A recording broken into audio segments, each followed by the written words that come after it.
This is an antique dining table. Well, it was.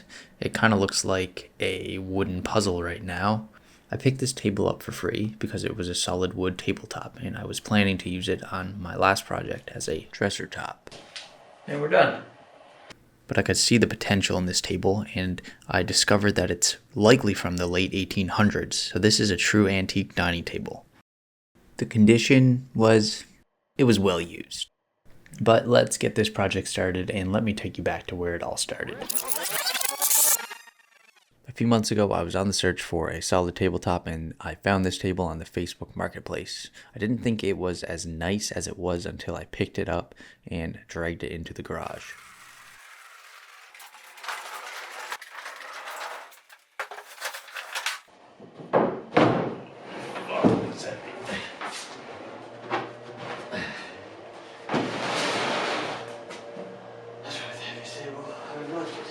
So I started carelessly taking this piece apart because at this time in my mind, this is just a dresser top, not a nice, beautiful table.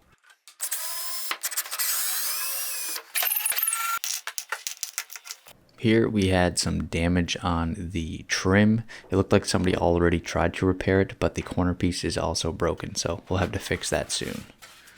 Originally, I thought this was walnut, but when I got my eyes on it nice and close, I could tell this was solid mahogany. And I could tell with the vertical grain lines that this table should shine. Well, a couple months later, after taking this table apart, it's finally time to get started on it. I'm starting with this trim piece that's cracked off, and already had this cracked off piece that was glued, but I just applied more glue to make sure that this wasn't going to come apart.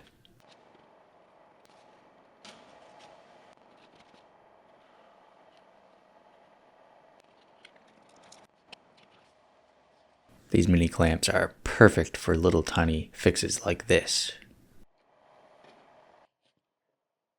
I let these dry overnight and came back, and they were nice and bonded.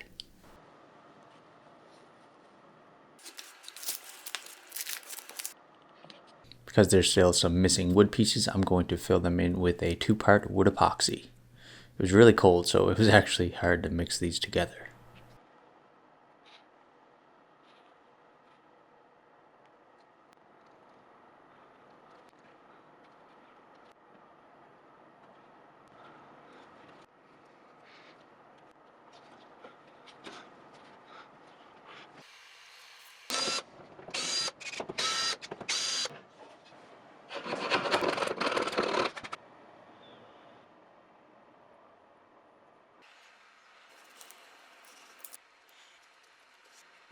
And here is 100 years of nasty food and drink spills.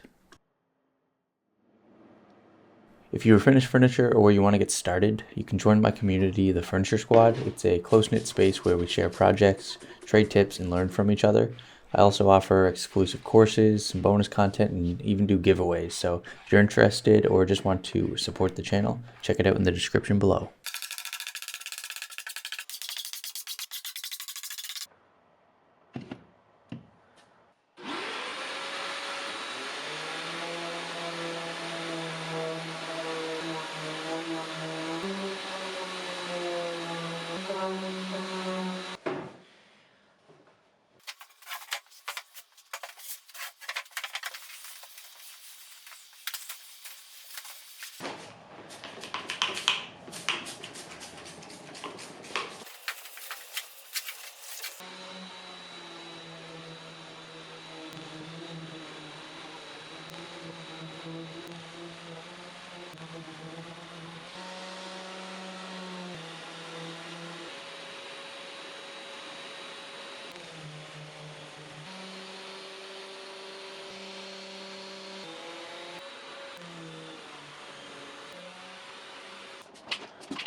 So this is the hole where the Joseph Fitter extender actually would come out a little bit, and your hand crank would go in the hole and spin to extend your table. We don't have the hand crank, and we don't have any leaves, so it's just going to be for decoration.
Earlier we saw the underside full of gunk, but this table has basically a similar layer of this gunky wax, just dirt, that if you sand it, it just sticks to your sandpaper.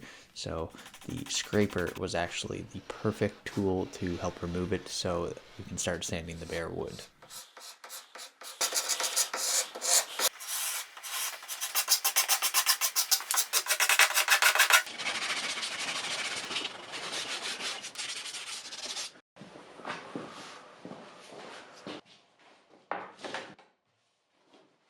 So the tabletop does have a bit of a warp, and this wood is really old, so who knows what happened to this over the years to warp. But I'm going to try this method where you apply water to the opposite side and you basically just apply some weight. I've seen a few people do this, like Angie from Transcend Furniture Gallery, with some success, so let's see if we can flatten this out at all.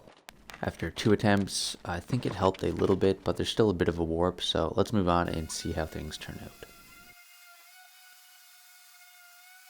I'm sanding up to 600 grit. My goal and my vision for this table was to make it shine, to make it look incredible. So I think sanding up to 600 grit is really going to help make the top shine. So let's see what it does.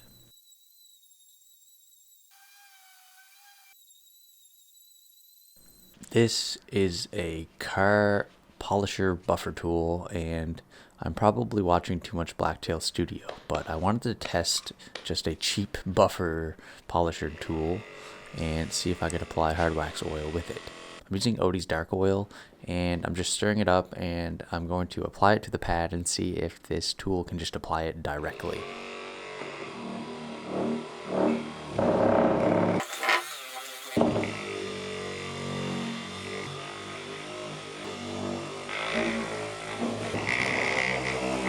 That was supposed to look cool, and it didn't. It was supposed to apply easy, and it didn't. So instead, I just applied it with a Scotch-Brite pad. But the bottom isn't what I'm excited for because I only sanded to 150. I'm excited for the top. But before we get there, I have to remove the excess oil from the bottom, and I let this sit for about an hour. And I'm trying this waffle-faced foam polishing pad, and I think it works pretty good for helping you remove the excess oil. Helps remove it much better than it helps apply it. Because I had it laid on its top again, I sanded 240, 400 again, and finally with 600 grit. What's really cool is you could already see a nice shine. This video is sponsored by Skillshare. Speaking of shine, lately I've been really interested in learning more about laser cutting. Whether it's engraving a signature logo or cutting custom designs, laser cutting opens up so many creative possibilities. That's why I've been checking out a class on Skillshare called Intro to Laser Cutting for Beginners by Tim Ung. Skillshare is the largest online learning community for creatives with thousands of classes led by industry experts. Whether you're into woodworking, leatherwork, or even starting a side hustle, Skillshare has something for you. This class covers everything you need to know to get started with laser cutting. Tim also hosts a class about designing and making a custom laser cut lamp where you'll learn many laser cutting skills as well. If you've ever wanted to add personalized details to your furniture projects, this is a great place to start.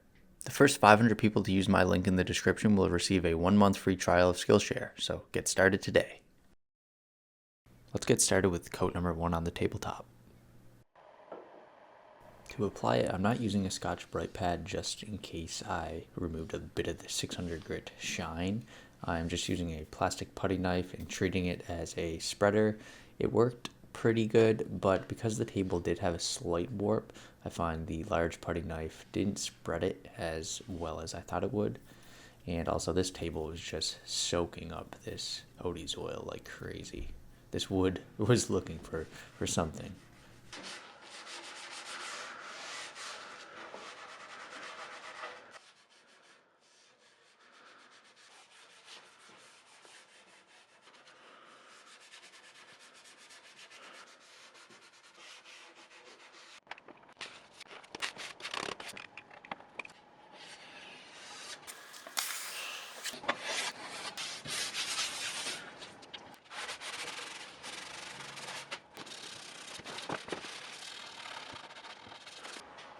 I enjoy testing things, and this foam pad was one of them. It seemed to work pretty well. It did leave a nice shine after removing the hard wax oil with it, but it seemed there was still a nice layer of hard wax oil on the top, so I did use a cotton rag to remove the rest. But I have an idea for coat number 2 that will work really good. Just wait.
As you can tell, the epoxy is a much different color. Here I'm using shellac with some Mohawk Blendle powder stains and just mixing to the color that I think is going to match nicely when I apply hard wax oil over this.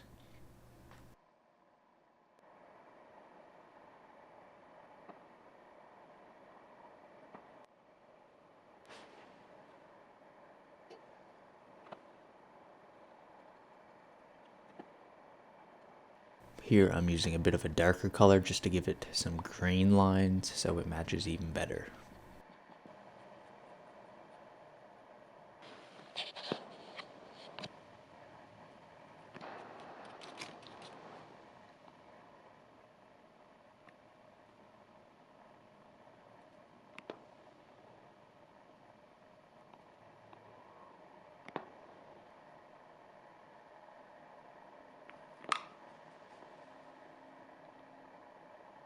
Now I quickly clean the dust off the apron and legs and start applying the Odie's oil.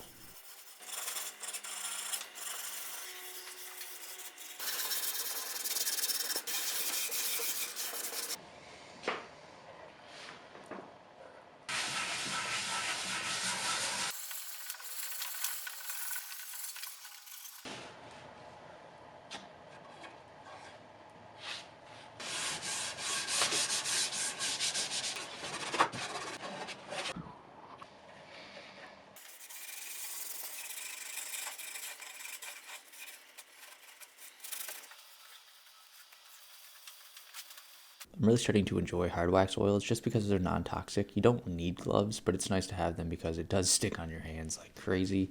But you don't need a respirator either. This stuff is pretty much easy to use and safe to use, so I highly recommend it for that reason.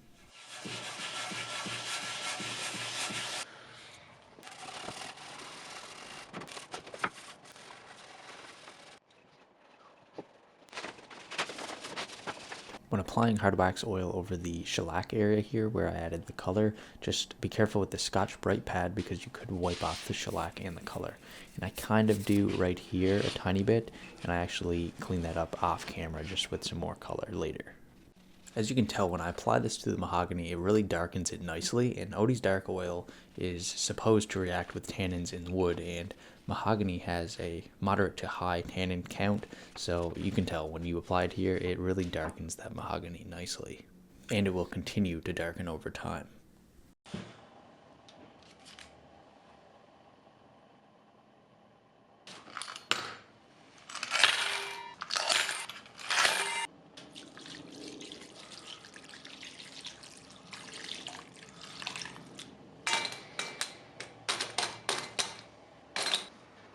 This piece from the underside of the table had woodworm damage at one point. It's no longer active, but I'm going to completely replace it because it is basically just brittle wood.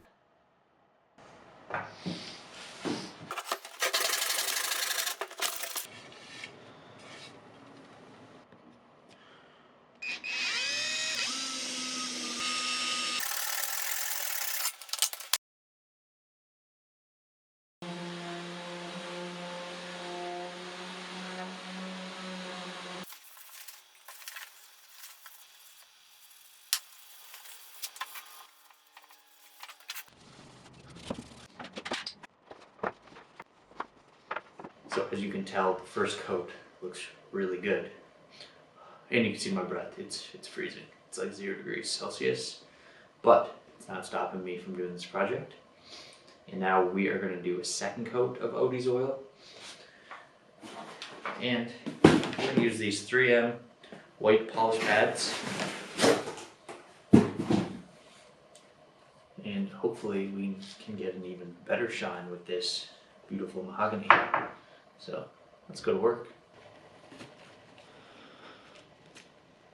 I think we have just enough for another coat here on the top.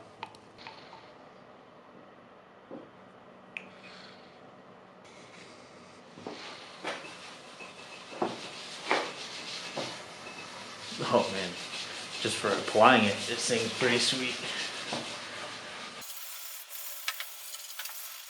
It shines, it actually shines. Just look at it. This is crazy. Some people might not like mahogany color, but you can't argue with this shine.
Putting this table back together with all these different length screws made this process a lot harder than expected.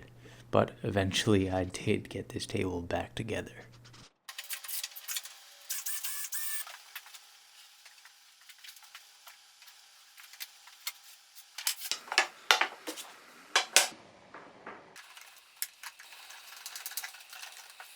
I'll be honest, I completely forgot and just didn't even think this piece would be visible, but I just added some Mohawk Blendle powder stains until it matched nicely.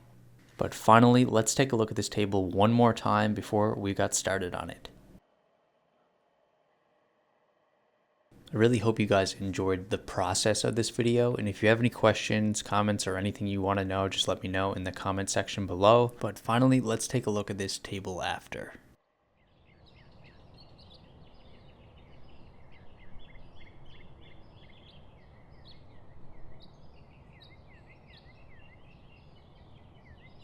My larger camera that I usually use for these videos doesn't really capture the way the light reflects on the top, so let me just show you a few videos from my iPhone. It seems to do a better job.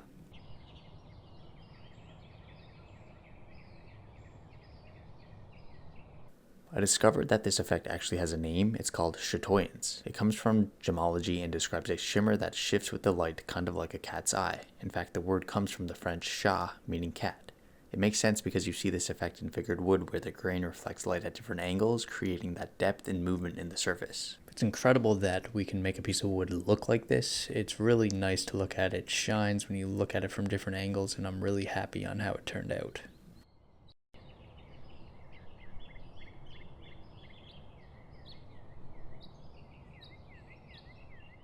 Here's an up close look at where I did the color blending. You can hardly tell up close, so a couple feet away you can't tell anything, which is pretty sweet.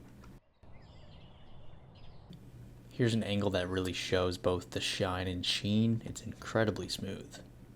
Make sure to check out the Furniture Squad. It's a place where you can share your furniture projects and ask questions and get help from one another. And I do lots of giveaways. I have bonus content, mini courses, and everything, so check it out. But I hope you guys enjoyed this project, and if you think I earned your subscription, make sure to subscribe to the channel so you don't miss out on my future videos. I appreciate you guys spending time and watching my video today. Hope to see you in the next one.